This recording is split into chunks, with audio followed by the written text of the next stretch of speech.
Hello, it's been a while since I made a video, but I wanted to kind of get out some thoughts on patch 7.3 because I really liked it. I thought it was really, really good. I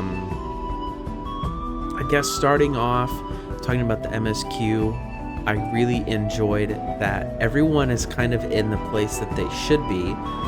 No one is kind of hanging around and hogging the spotlight on anything. No one's there and talking when they kind of shouldn't be there and talking, if that makes sense. And I really gotta say, super shout out to the puzzles. The puzzles are just absolutely amazing. I want more stuff to keep me engaged while I'm going through the story, and stuff like those puzzles, even as simple as they were, absolutely did that for me. Really liked them. And I gotta say, anything where the Final Fantasy XIV forums are complaining that it's too hard and makes story progression impossible, keep adding that stuff. Honestly, I really want more of it. Calyx, really like the characterization of Calyx. I feel a little bit sorry for circumstances, obviously, but the circumstances turning him into the person he is now, he's a little shit. I don't feel like bad for him in that sense, if that makes sense. I like that his backstory turns him into the person that he is now. I think that's really cool. I liked it. Going into the dungeon, the Meso Terminal, I think as far as dungeons go, it's okay. It kind of feels like a retread of Alexandria. It was so-so, it's whatever. First boss, the scientist, is not particularly interesting. It does some cool stuff, but it didn't really blow me away or anything like that. The second boss is definitely my favorite dungeon boss we've had in a while. I think it's really fun splitting the party in the way that they do. I think I would have preferred it if there was some kind of interaction during the fight. So like one circle has to do one thing and then it makes the healer be able to do something. I think adding in some kind of teamwork while splitting them up would be really cool, but that might be too much for a dungeon. People are already complaining that it's too hard on the forums anyway. But I mean, I don't think anyone should listen to some of the people in the forums. Anyway, I think it's cool. I want to see more stuff like that, maybe in like Criterion Dungeon, or hell, even in the new Deep Dungeon that's coming out soon. Third boss is very pretty, and it looks cool. Mechanically, it's pretty boring. I didn't find it very interesting. Overall, as a dungeon, I think it's probably my least favorite max level dungeon in Dawntrail. Which, I mean, it's a high bar. Most of them have been really good. I've really liked basically every level 100 dungeon in Dawntrail. Especially Stray Burrow. Stray Burrow is really fun. I'm blanking on the name right now. The Ronka one is really cool too. And this one's just whatever. Moving on to the trial. Really liked Necron in this. I think he's great.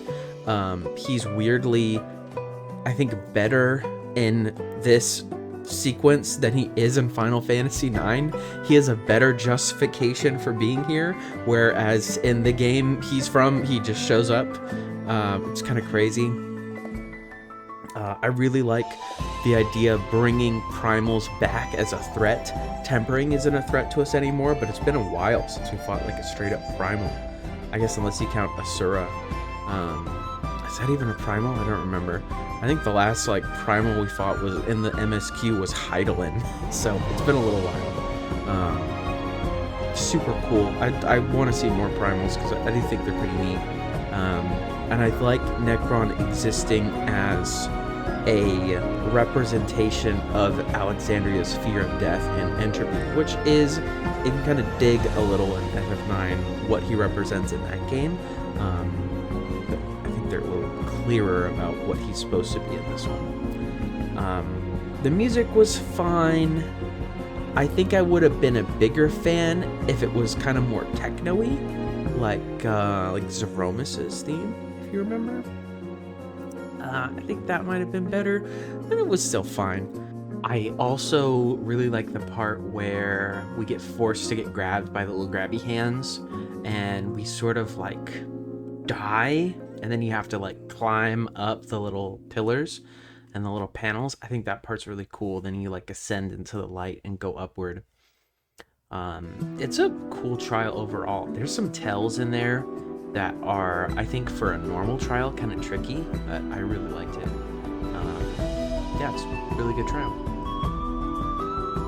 Another thing we're saying on the patch is the quality is really, really high on MSQ. There's a lot of all new music that's being used, new animations, especially something that I think I've asked for, probably since Stormblood, where I've always wanted scenes where the Warrior of Light does some kind of attack against a boss, and we finally got a cool moment like that. So awesome.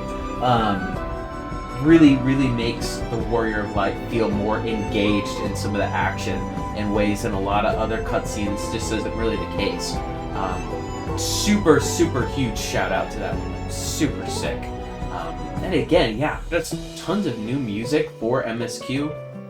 Really high quality stuff for this patch's MSQ.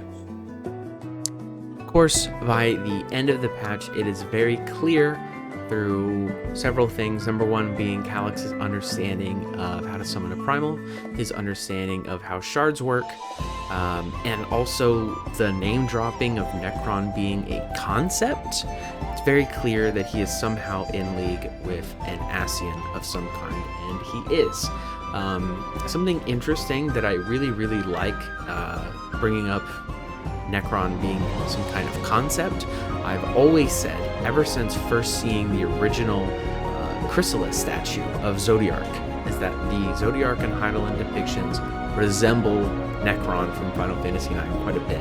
And then bringing Necron in and kind of subtly acknowledging the similarity in design, I really liked. Obviously, there are Ascians involved with the story, which brings us to a segment that I'm going to call Keeping Up with the Ascians. Okay, so let's have a look here. We have 5 if you really want to get pedantic. 4 real Ascians that are still around. So to kind of go through here, and I have my lore book open. We've got Halmarut and Pashtarat. Halmarut was the sower, the cultivator of botanical and mycological creations. I don't know what the hell that is.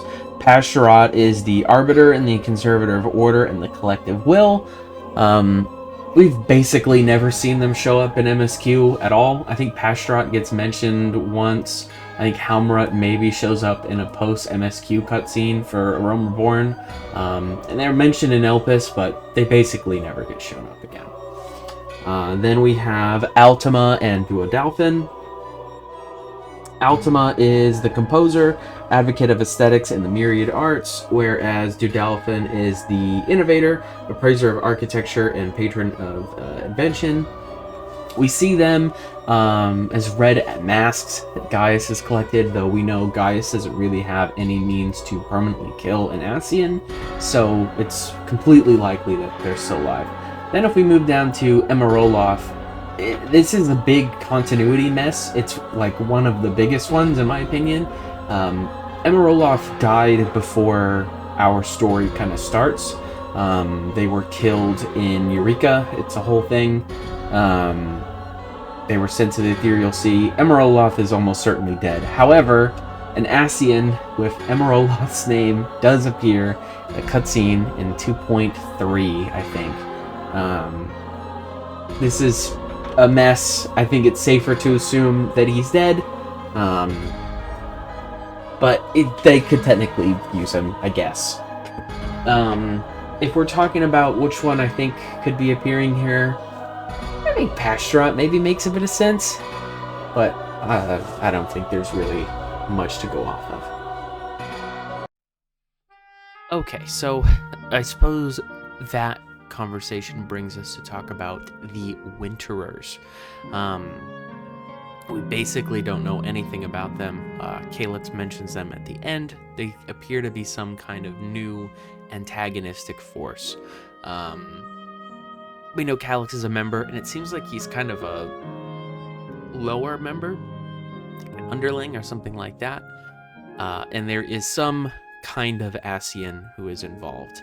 I don't know if I'm immediately interested to see an Ascian after their story is kind of done, but I could see it being interesting having an Ascian whose main goal, which is empower Zodiark by rejoining shards, not be achievable anymore. You know, that ship's kind of sailed as far as things an Ascian could do. And there are some interesting avenues that they could go down. So we know Calyx had that weird little device that let him suck up people's souls, turning them into dust. He used it for fuel to potentially power Endless. That could be interesting. Maybe they try to do shard hopping and empower themselves. These Winterers empower themselves by sucking out the souls of their shards on other shards. Maybe could be interesting, but I am at least curious to see where they're going with this Ascian character. So yeah, I liked patch 7.3's MSQ quite a bit, but the other thing I'd really like to talk about is Echoes of Vana'diel. We got the second part of it here, and it's really sick stuff. I really liked all the spaces that we went to. The bosses we fought were pretty cool. I liked the one with Omega and Ultima. That was really neat. And Camlano and Ealdnarsh were both super cool. I like that Ealdnarsh is kind of like smart enough to understand what he is within that kind of simulation. I think that's pretty true to his character. I loved everything with Krish after the alliance is over. Super cool, and I just know that the finale is going to give me a massive gut punch with the ending. They're going to play Distant Worlds, and I am probably going to cry. If you've never heard Distant Worlds before, do yourself a favor and do not look it up so that it hits you for the first time in the quest. There's no way that they will not play it, especially because it looks like the next one's probably going to be based on Chains of Promethea, and will very likely have Promethea as a boss. Yeah, super cool. Gear-wise, I like what we're getting, but I kind of wish we were getting more. They initially announced the Alliance raid, and I was thinking it was going to be tied to the Relic in some way, maybe. It'd be a cool way to get some of the Final Fantasy XI Relic weapons. And I'd like to see some of the game's gear too, like more of it, because there's some really cool designs. Getting like the Empyrean sets would be really cool. Maybe the last raid can unlock some kind of Empyrean armor we can grind out. Probably not, but it would be really cool. Just want more 11 armor, because the game has a really cool aesthetic. Also, I have to ask, where the hell is the Sandoria theme? We went to Sandoria, and we didn't hear the theme with the bagpipes. I'm pretty upset about it, and I really wish that I could torture my FC with the bagpipes by making them listen to it in the FC house. But, oh well. Yeah, that's pretty much my thoughts on the patch. Yeah, let me know if there's anything I didn't talk about that you liked or disliked. Yeah, and just don't talk about my monk gameplay in the replies. I was learning a new hotbar setup, so don't talk about it. If you liked this video, then you'll love it when I stream on Twitch, twitch.tv/Nexus Requiem. I stream whenever I want, and I don't make a schedule. Maybe I will someday. And you can watch me. And also, I'm on Blue Sky. I'm Demon's Souls on Blue Sky. Someone got Demon's Souls before I could, so I had to add another S. I don't talk on Twitter anymore because everybody there is a Nazi. Please go to Blue Sky and talk to me about Final Fantasy.